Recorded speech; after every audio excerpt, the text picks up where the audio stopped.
Ito yung sinasabi ko sa inyo, yung mga senador na nababahala daw, no? Mga senador na nababahala sa kill senator remark ni dating Pangulong Duterte, maaaring magsampa ng kaso. Basahin natin to.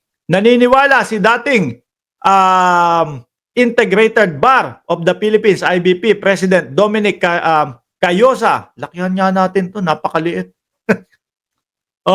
Naniniwala si dating Integrated Bar o IBP, President Dominic Cayosa, na maaaring maghain ang mga senador ng kaso laban kay dating Pangulong Rodrigo Duterte kasunod ng kanyang mga pahayag na patayin ang 15 kasalukuyang senador upang makapasok ang mga senatorial bets ng Partido Demokratiko o PDP laban. Alam nyo ho, nagtataka ako sa kanila, imbis na po ipahayag yung mga gagawin nila, no? Yung mga plano nila para sa ating bansa, puro sila patayan. Kasi hindi din natin masisisi ang dating Pangulong Duterte. Bakit ho? Naging style ho niya yan noong 2022. No? At tayo po, hinagat natin. No? Kasama po ako. Okay, sige. Kaya lang, nung nakita natin, mali yung kanilang mga pagpapatupad, eto po, bumabaklas na tayo ng suporta sa kanila. Ano ho?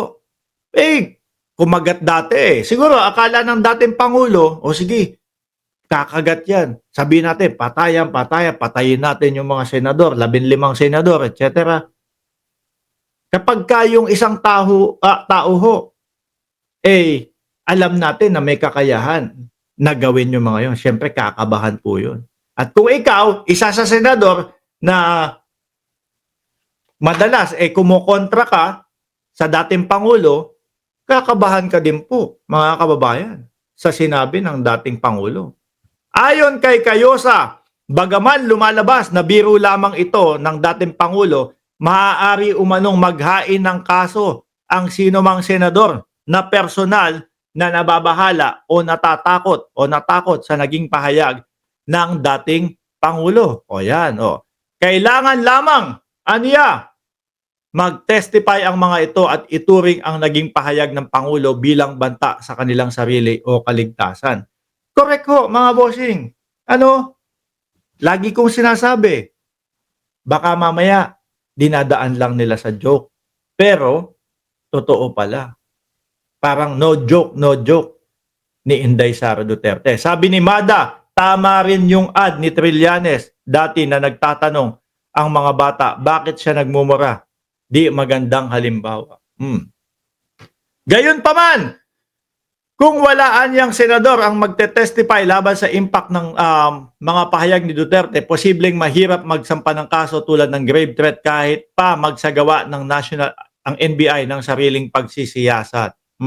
Pero ayun na nga po, merong isang General Nicolas Torre na nagsampa po ng kaso kay dating Pangulong Duterte, mga bossing. Yan yung matatapang po.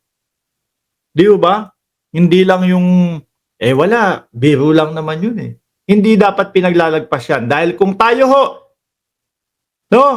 kung tayo po ang gagawa niyan, mga kababayan, malamang po, tayo ay nakarehas na. Malamang po, tayo ay nakaoblo na. Sabi ni Jordan G., jokes often carry a mix of humor and underlying meaning. Half-meant joke nga, di ba? Joke is half-meant. Ayan, merong mga, tingin ko, sino ba? Sino ba yung mga senators na kumukontra sa dating Pangulong Duterte? Yun, merong mga may chilling effect yun sa kanila, yung pagsasabi niyan. Pero dapat ako, para sa akin kumbaga, pagkakataon na po nila yan na maipagbigay alam sa taong bayan kung ano po yung plano nila sa bansa natin. Kaso lang po, mukhang mali po ang strategy na ginagawa nila.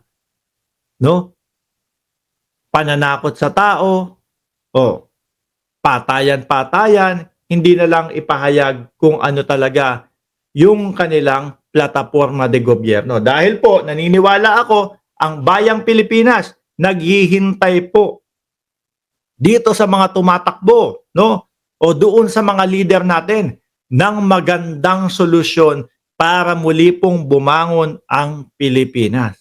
Eh kaso, pupunta ka doon sa kanilang mga rally-rally, proclamation rally nila, maririnig mo, patayan. O di ho ba? Sino mawawalang gana? Sino ang hindi mawawalan ng gana doon? Ay nako. Style na po nung kalaban dati yan. Style na po nung iba yan dati. Tapos ginaya po nila. Hindi sila natuto sa mga ganyang estilo. Sakaling makakapatay ng 15 senador, anya, ay maaaring makapasok na ang lahat ng mga senatorial candidates ng PDP. Bagaman nakakalungkot, anya, ito kung mangyari, pero marami sa kanila, anya, ay nakakainis. Hindi, joke, oo, joke. Pero baka kasi hindi na masasagi sa isipan ng tao yan kung hindi iniisip yan eh. Di ba, Hil Obordo? Sumasagi sa isipan natin yung mga ganyan. Tapos minsan nadudulas na lang tayo. May ganun ng mga pagkakataon eh. No? Yung nasa utak mo na, mga bossing, tapos ngayon, pagka yung meron kang hindi mapigilan, nasasabi mo. Sabi ni Andres de Leon, walang bail ang kasong sedition. Correct. Tuloy natin. O, ito pa. Ito na topic na natin. Oh, ito. Kasi mga bossing, pinag-uusapan, 'di ba? Ang impeachment ng ating vice presidente. Oh. Ngayon po, ang sinasabi nila dito, no, na kung sakali pag nag-resign ng ating vice presidente para magkaroon ng tsansa pa din na makatakbo sa 2028 election. Yan daw po ang isa sa posibleng gawin ng vice presidente, mga bossing, mag-resign. Ngayon po, sinasabi ni Congressman Rog Gutierrez na dapat daw na miski mag-resign ang ating vice presidente, yung Senate Impeachment Court should also rule on Sara Duterte's lifetime ban from public office. Ako naniniwala ako, dapat tuloy nga no? Kasi kung ganyan kung sakali nag-resign ang vice presidente, so ibig sabihin, yun pong mga itinatanong o mga kinu-question na ayaw nilang sagutin o yung mga ibinibintang di umano na nilusta yung pera ng bayan, maiisip mo o masasabi mong may katotohanan. Di ba? Kasi kung ako,